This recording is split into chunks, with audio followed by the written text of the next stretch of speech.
Hello bass family and welcome to Everything Bass. Today we're moving on with the hyperneck study, Unit 7.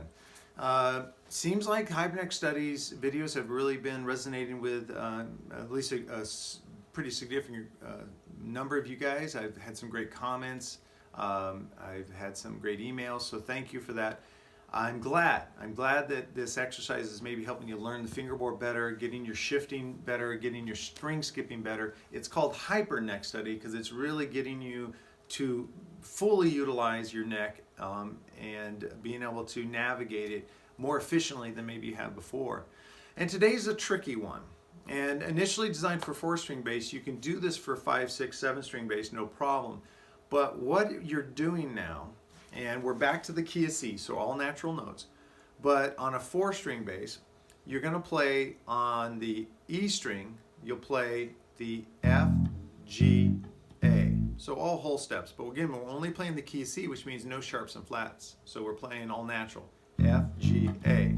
Then we jump up and we play A, B, C. So we're string skipping 2 strings.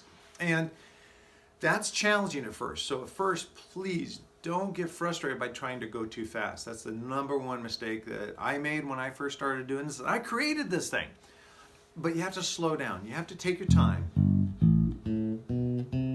Then you would go from the F to the G. Same thing. We're going to do all whole steps on our, on the biggest string, reaching all the way across the fingerboard. So it's a challenge. You're going to go G, A, B. On larger shifts, I watched a lot of players when I was a student at MI, and I asked a lot of my favorite players about these type of big shifts. And the overwhelming consensus is you play the first note with your index finger, you shift up to your middle finger, and then you play with your pinky.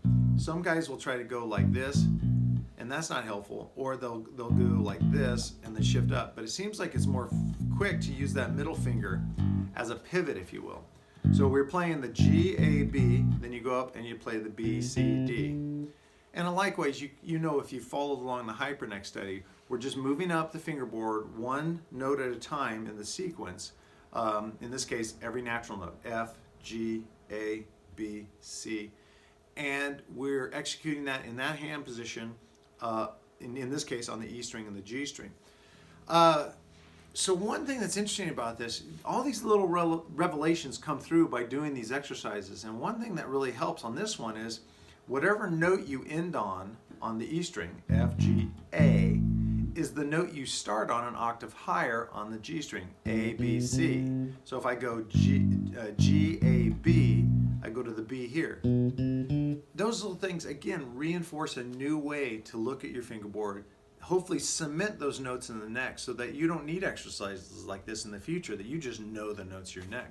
And I know that you're taking this on faith, but I've done these exercises and taught them for so long that my neck, I just can look at it and I know where every note is, and I know all the sharps and flats, and I know all the variations, and my shifting and my string skipping has gotten so much better by practicing these exercises.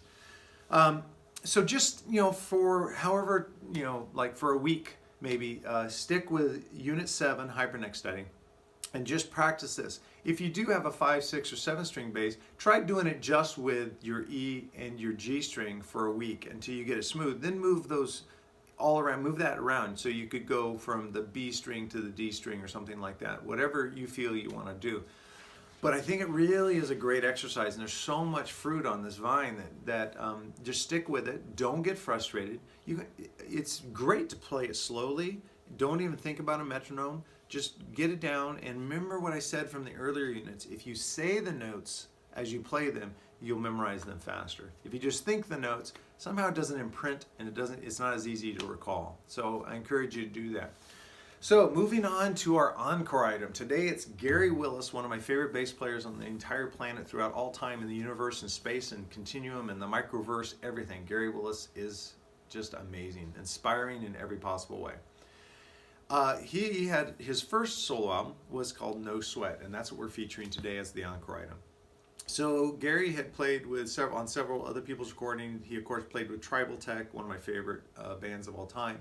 And this was his, as one reviewer said, his freshman effort as a solo artist, and he graduated as valedictorian because this thing is freaking awesome. and it's there's everything on this. He doesn't just stick to one style or one emotion the entire time. The opening track, No Sweat, this cool vibey tune that's just got so much space in the bass line, yet he'll have these little frenetic bursts. The band is smoking, of course, as you would imagine. Probably one of my favorite tracks is The Everlasting Night. It is so melodic. It puts you right away into this mental state, just hearing this man play this fretless melody so beautifully. Technique is secondary. Like, it's there, but you don't think it. I don't know if you understand what I'm saying. Sometimes you hear someone going, wow, that's amazing technique. Like when I first heard Yngwie Malmsteen, I was like, that's amazing technique. What he's playing is so beautiful, you just get lost in the melody. And I think that's the goal for all of us.